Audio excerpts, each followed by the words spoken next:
السلام علیکم، میں daily dose Pakistan with Ali Raza میں آپ کو خوش آمدید کہتا ہوں۔ دوستو، غزہ اسرائیل جنگ، اب یہ جنگ پوری دنیا کو اپنی لپیٹ میں لینے کے لیے تیار ہے۔ غزہ اسرائیل کی جنگ دنیا کو 2 بلاکس میں تقسیم کر چکی ہے۔ ایک طرف USA، انڈیا، فرانس اور ان کے اتحادی ہیں، دوسری طرف ترکی اور روس بھی ایران کے ہم آواز ہوتے جا رہے ہیں۔ دوسری طرف قطر، سعودی عرب اور دیگر ممالک کا امریکہ پر جنگ بندی کا پریشر موجود ہے، پر اس کا امریکہ پر کچھ خاص اثر ہوتا نظر نہیں آ رہا۔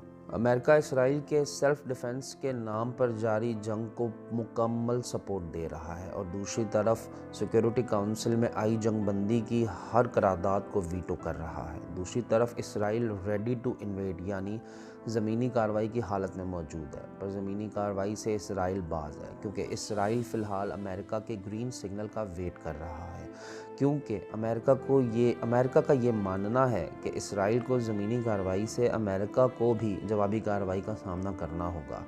اسی لیے امریکہ اس وقت اپنی تیاری میں لگا ہوا ہے۔ امریکہ نے مشرق وسطیٰ میں مزید 900 فوجی بھیج چکا ہے اور مشرق وسطیٰ میں تعینات اپنے امریکی فوجیوں کی سیکیورٹی کے لیے مزید 11 ایئر ڈیفنس سسٹم نصب کرنے کی تیاری کر رہا ہے۔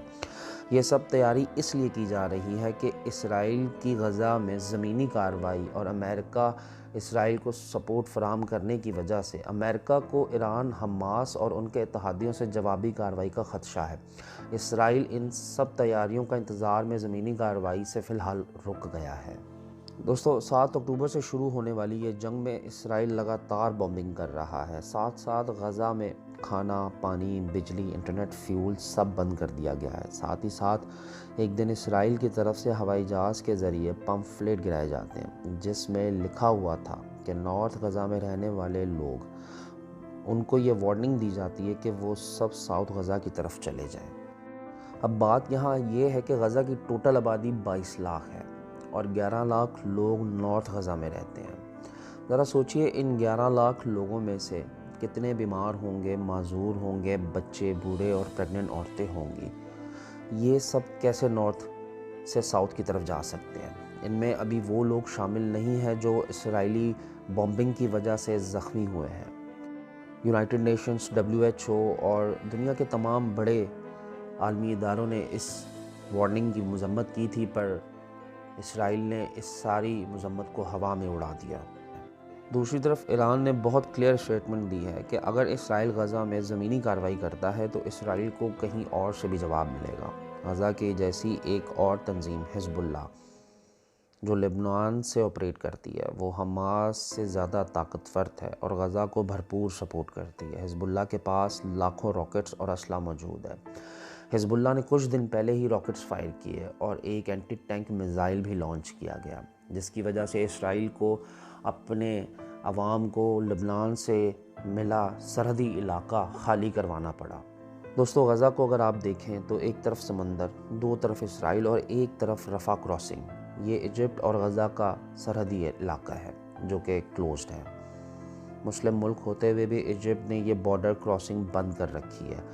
نہ تو غزہ کے لوگوں کو اپنے ملک میں آنے دیا جا رہا ہے اور نہ ہی کھانا، پانی یا دوائیاں فراہم کرنے کی جرات ایجپٹ کر رہا ہے۔ اس کی وجہ آپ لوگ خوب جانتے ہوں گے۔ ایجپٹ کی سرکار کا آفیشیل سٹیٹمنٹ یہ ہے کہ فلسطین کے لوگوں کو ہمارے ملک میں کیوں رکھا جائے، ان کو ان کے ملک سے کوئی بھی بے دخل نہیں کر سکتا۔ دوستو، غزہ کی گورنمنٹ روزانہ 400 ٹرک جن میں کھانا، دوائیاں اور مختلف چیزیں ہوا کرتی تھی، وہ باہر سے خرید کے اپنے ملک لایا کرتا تھا اپنی ضروریات کو پورا کرنے کے لیے۔ اور 3 ہفتے سے جاری یہ جنگ میں اسرائیل کے سب روکے جانے کے بعد آپ اندازہ لگا سکتے ہیں کہ وہاں پر کتنی چیزوں کی قلت ہوگی۔ 3 ہفتوں کی اس جنگ میں صرف 700 ٹرک جو ہیں وہ غزہ میں داخل ہونے دیے گئے ہیں۔ حال ہی میں غزہ کے ہیلتھ ڈپارٹمنٹ نے 7000 لوگوں کی لسٹ جاری کی ہے جس میں اسرائیلی اٹیکس کی وجہ سے لوگ اپنی جانوں سے گئے اور ملبے تلے ابھی اور بھی موجود ہیں۔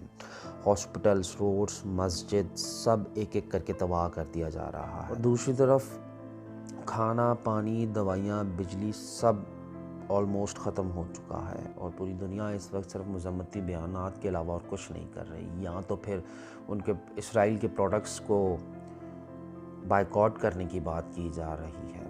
اللہ پاک غزہ کے لوگوں کے لیے آسانیاں پیدا کریں، مشکلات کو حل فرمائیں۔ Daily dose Pakistan with Ali Raza کے ساتھ میں علی رضا آپ کو اللہ حافظ کہتا ہوں۔ دوستوں میری ویڈیو کے بارے میں کامنٹس میں فیڈ بیک ضرور دیجیے گا۔ اللہ حافظ۔